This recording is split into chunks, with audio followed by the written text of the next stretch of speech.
Republic news channel में बहुत बहुत आपका स्वागत है। आज हमारे साथ एक बार फिर एसके सिंह जी हैं और जी न्यूज के वरिष्ठ पत्रकार अवनीत उपाध्याय जी हैं। सबसे पहले चर्चा हम आपसे करना चाहेंगे प्रोफेसर साहब कि उत्तर प्रदेश में उपचुनाव हुए 9 सीटों के लेके भाजपा की जीत को कैसे देखते हैं? देखिए, भाजपा की जीत तो पक्की थी, जिसकी सरकार होती है उसी की जीत होती है। और दूसरी बात है, भाजपा ने विकास बहुत किया है। जब आप जाके देखिए कि गाँव में विकास, रोड, सड़कें सब बनती रही हैं, इसमें बन भी रही हैं। और दूसरी बात, प्रशासन बहुत अच्छे से काम कर रहा है। पुलिस प्रशासन, लोगों के मन में डर और भय नहीं है। इसका परिणाम ये है कि भाजपा 9 में से 7 सीट जीतने में कामयाब हुई है। अवनीत जी, आप कैसे देखते हैं? देखिए, उपचुनाव वोट मतलब नहीं होता है। जिसका सत्ता होता है, जो पार्टी पावर होती है, जाहिर सी बात है कि मशीनरी भी उसके साथ होती है। जिस तरीके से आरोप सपा की तरफ से लगाए जा रहे हैं कि मशीनरी का दुरुपयोग किया गया, प्रशासनिक अधिकारी जो थे और सीधे बीजेपी के कैंडिडेट बन के काम कर रहे थे।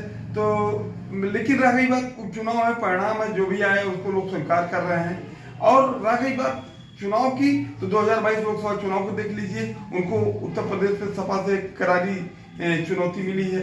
और विधानसभा 2022 रोकना चाहेंगे, बीच में भी जब चुनाव चल रहा था अखिलेश ने कई वीडियो उसमें मतलब डाले हुए थे और कह रहे थे इस वीडियो के ही कारण कुछ ऐसा भी है। नहीं, सब सारी बातें अपनी जगह पे है। सब राजनीतिक दल हैं, उनके अपने आरोप प्रत्यारोप होते हैं। लेकिन अगर कहीं न कहीं देखा जाए तो 2019 के बाद से जो बीजेपी की आंधी उत्तर प्रदेश में थी वो नहीं। 2022 में समाजवादी पार्टी या उसके अलायंस से इनको कड़ी टक्कर मिली है। और 2024 के लोकसभा चुनाव आप देख लीजिए, 34 सीटों पे समाजवादी पार्टी आई है, अब तक की सबसे बड़ी बढ़त के साथ आई है। और वही अगर भारतीय जनता पार्टी को देखा जाए, जो 65 का नारा था वो सीधे घट के 33 पे आ गए हैं। रह गई बात, ये उपचुनाव को बहुत से लोग कहते थे कि ये 2027 को प्रभावित करेगा। अब उपचुनाव एक अलग चीजें होती हैं और जब एक हकीकत का परिणाम चुनावी होता है तो अलग चीजें होती हैं। और 2027 में मैं समझता हूं कि भारतीय जनता पार्टी को इंडिया अलायंस समाजवादी पार्टी की तरफ से करारी टक्कर मिलेगी। अब परिणाम जो कुछ भी है वो समय ही बता सकता है। योगी जी ने एक नारा दिया था, बचेंगे तो कटेंगे, इस पर क्या कहना चाहिए? बिल्कुल योगी के इस नारे का प्रभाव उत्तर प्रदेश में ही नहीं, हरियाणा में आप देख लीजिए। हरियाणा में कहीं न कहीं जो एक हिंदुत्ववादी वोट था, जो एक कट्टर हिंदू की छवि के साथ योगी आदित्यनाथ हरियाणा में गए और जिस तरीके का उन्होंने स्टेटमेंट दिया, वो कहीं न कहीं भारतीय जनता पार्टी के लिए समझिए एक बूस्टर का काम किया है।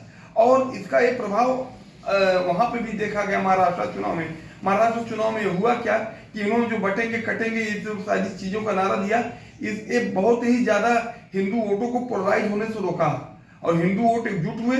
उसके साथ साथ आरएसएस ने जो घर घर जाकर महाराष्ट्र में प्रचार किया और लोगों को जोड़ा, इसका प्रभाव रहा कि एक अनुमान से कहीं ज्यादा सीटें भारतीय जनता पार्टी खुद जीती।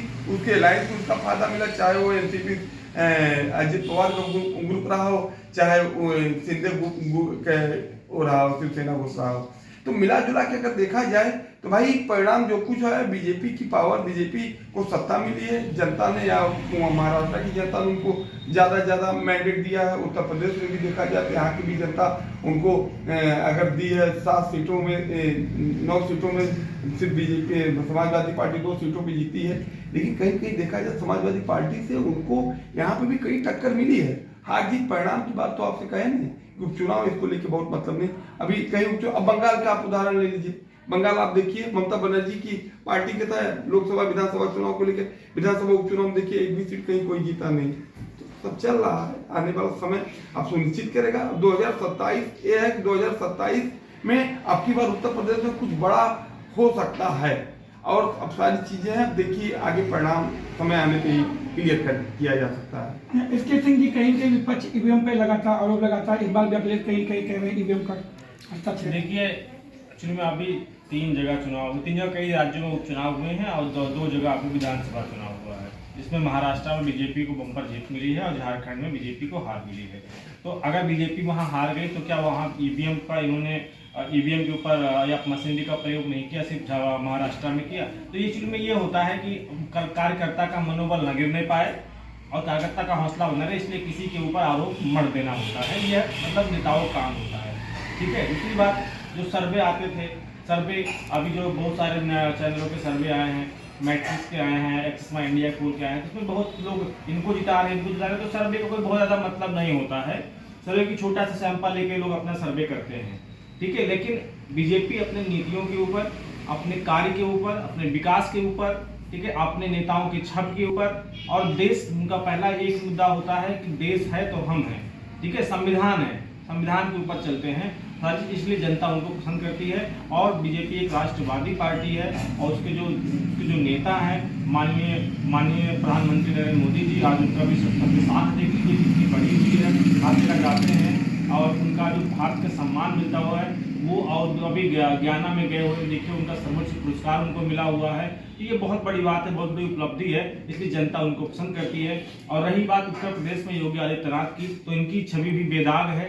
ये कुछ लोग आरोप लगाते हैं कि ये तानाशाह हो गए हैं, ऐसा कर रहे हैं, वैसा कर रहे हैं, जबकि नहीं है। हाँ, कुछ कमियां हैं उनके अंदर, भले मैं बीजेपी का पक्ष लेता हूं, लेकिन कुछ कमियां हैं, जैसे कि ये बेरोजगारी नहीं खत्म कर पा रहे, महंगाई नहीं खत्म कर पा रहे हैं। अब बहुत सारे जितने डिपार्टमेंट हैं वहाँ पे समझ लीजिए कि जहाँ 100 भर्तियाँ आनी थी वहाँ 50 भी नहीं आ रही हैं, और जो आ रही हैं उसको क्लियर नहीं कर पा रही हैं। तो ये सरकार की कहीं ना कहीं बहुत बड़ी नाकामी है, और ये इनको 2027 में हमें लगता है अगर इन्होंने अपना ये सुधारा नहीं, अपने इसमें सुधार नहीं किया, तो इसका बहुत बड़ा परिणाम देखने को मिलेगा। ठीक है, अभी हाल ही के दिनों में बात करेंगे उत्तर प्रदेश की, संभल में घटना हुई जामा मस्जिद को लेकर, सर्वे के दौरान इस पर अवनीत जी क्या कहना चाहिए? देखिए, जो संभल की घटना है, जिस तरीके से वहाँ पे उपद्रवियों ने जिस तरीके का उत्पात मचाया, देखा जाए तो अभी जिस तरीके से वहाँ पे ईंट पत्थर मिले, 3-3 ट्रालियां भर के ईंट पत्थर गए हुए हैं, और इसके बाद वहाँ पे 4 लोगों की मौत हुई है। देखिए, मृत्यु किसी की